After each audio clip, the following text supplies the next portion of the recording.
Hello good morning सभी को। तो चलिए, जैसे कि पिछले क्लास में हम नए सब्जेक्ट यानी कि पॉलिटिक्स की बात कर रहे हैं, भारतीय संविधान की बात कर रहे हैं। उसमें फर्स्ट क्लास में बता चुके राष्ट्रपति और उपराष्ट्रपति, जिसमें से जैसे कि राष्ट्रपति का कार्यकाल क्या होता है, राष्ट्रपति बनने की योग्यता क्या होनी चाहिए, ये सब चीजों पर बात की है। और आज हम बात करेंगे प्रधानमंत्री पर। प्रधानमंत्री का कार्यकाल कितना होता है, उसका पावर कितना होता है, उस पर हम बात करेंगे आज। तो ये पहला प्रधानमंत्री एवं मंत्री परिषद की बात है, यानी कि टॉपिक जो है प्रधानमंत्री एवं मंत्री परिषद, और सब्जेक्ट जो है भारतीय संविधान। तो पहला पॉइंट क्या है, संविधान के अनुच्छेद कौन सा, 74 अनुच्छेद 74 के अनुसार, भारतीय संविधान 74 के अनुसार राष्ट्रपति को उसके कार्यों के संपादन व सलाह देने हेतु एक मंत्री परिषद होती है।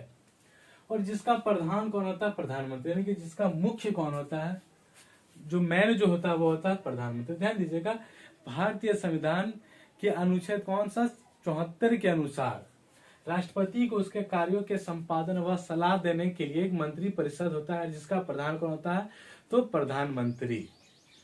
ध्यान देगा। उसके बाद है दूसरा नंबर, पद ग्रहण करने से पूर्व, यानी कि पद ग्रहण करने से पूर्व प्रधानमंत्री सहित प्रत्येक मंत्री को राष्ट्रपति के सामने पद और गोपनीयता की शपथ लेनी होती है। क्या है, पद ग्रहण करने से पहले।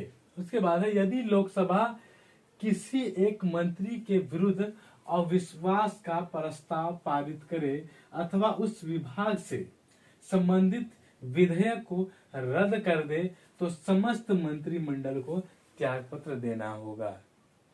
क्या है, अब दूसरा पॉइंट, पहला बात की अभी हम, सेकंड पॉइंट की बात की, थर्ड में बात करने क्या कि यदि लोकसभा किसी एक मंत्री के विरुद्ध अविश्वास का प्रस्ताव पारित करे अथवा उस विभाग से संबंधित विधेयक को, यानी कि कानून को रद्द करे, तो समस्त मंत्रिमंडल को क्या है, त्यागपत्र देना होगा।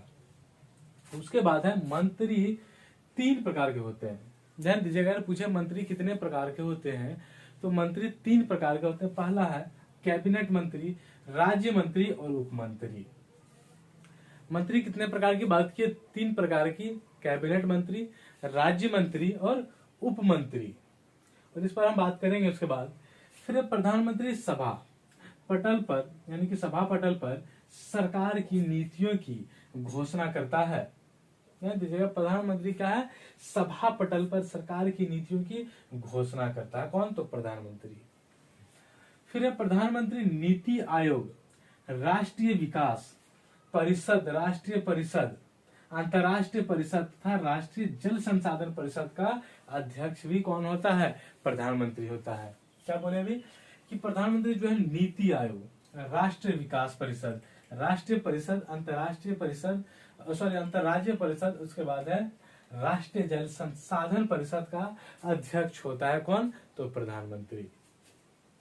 उसके बाद बात करते हैं, प्रधानमंत्री राष्ट्रपति को विभिन्न अधिकारियों, जैसे कौन सा, तो पहला भारत का महान्यायवादी, भारत का नियंत्रक एवं महालेखा परीक्षक, और उसके बाद है संघ लोक सेवा आयोग का अध्यक्ष एवं उनके सदस्यों। उसके बाद है चुनाव आयुक्त एवं अन्य नियुक्ति से के संबंध में परामर्श, यानी कि सलाह परामर्श दे सकता है, देता है। क्या है, प्रधानमंत्री जो है राष्ट्रपति को विभिन्न अधिकारियों, बात करें विभिन्न अधिकारियों, जैसे कौन कौन सा, भारत का महान्यायवादी, उसके बाद है भारत का नियंत्रक एवं महालेखा परीक्षक, संघ लोक सेवा आयोग का अध्यक्ष एवं उनके सदस्यों, और उसके बाद है चुनाव आयुक्त और अन्य, जैसे कि एग्जाम्पल जैसे भी दे चुके हैं, उसके जैसे अन्य नियुक्ति के संबंध में परामर्श सलाह दे सकता है राष्ट्रपति को। कौन, तो प्रधानमंत्री दे सकता है। उसके बाद है प्रधानमंत्री किसी मंत्री को त्यागपत्र देने अथवा राष्ट्रपति को उसे बर्खास्त करने की सलाह दे सकता है। क्या है, प्रधानमंत्री किसी मंत्री को त्यागपत्र देने अथवा राष्ट्रपति को उसे बर्खास्त करने की सलाह दे सकता है।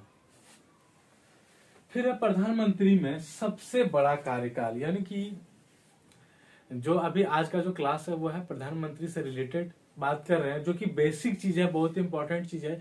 ये सब बेसिक चीज जानना बहुत ही इंपॉर्टेंट है। तो इसको आज का जो क्लास है वो प्रधानमंत्री से रिलेटेड जो भी टॉपिक चल रहा है वो बहुत ही बेसिक चीज है। तो आइए अब बात करते हैं टॉपिक पर। तो प्रधानमंत्री में सबसे बड़ा कार्यकाल यानी कि प्रधानमंत्री के पद पर सबसे अधिक समय तक कौन से प्रधानमंत्री अपने पद ग्रहण किए रहा, यानी कि सबसे अधिक लंबे समय तक प्रधानमंत्री कौन रहे। अगर कोई पूछे कि सबसे लंबे समय तक प्रधानमंत्री कौन से प्रधानमंत्री अपने पद पर रहे, तो वो पंडित जवाहरलाल नेहरू। ध्यान दीजिएगा, प्रधानमंत्रियों में से सबसे बड़ा कार्यकाल प्रधानमंत्री किसका, JL नेहरू यानी कि जवाहरलाल नेहरू का रहा। कितने वर्ष, करीबन 16 वर्ष। क्या है, करीबन 16 वर्ष का कार्यकाल रहा सबसे अधिक किसका, तो जवाहरलाल नेहरू का। उसके बाद है देश की प्रथम महिला प्रधानमंत्री की बात करें तो श्रीमती इंदिरा गांधी यानी कि इनकी बेटी, जवाहरलाल नेहरू के यानी कि बेटी श्रीमती इंदिरा गांधी यानी कि देश की, भारत की प्रथम महिला प्रधानमंत्री के रूप में पद ग्रहण की। तो ध्यान दीजिएगा, देश की प्रथम महिला प्रधानमंत्री की बात करें तो श्रीमती इंदिरा गांधी। और बात करते हैं एक कार्यकाल में सबसे कम समय तक प्रधानमंत्री के पद पर रहने वाले प्रधानमंत्री कौन, तो अटल बिहारी वाजपेयी, मात्र 13 दिन।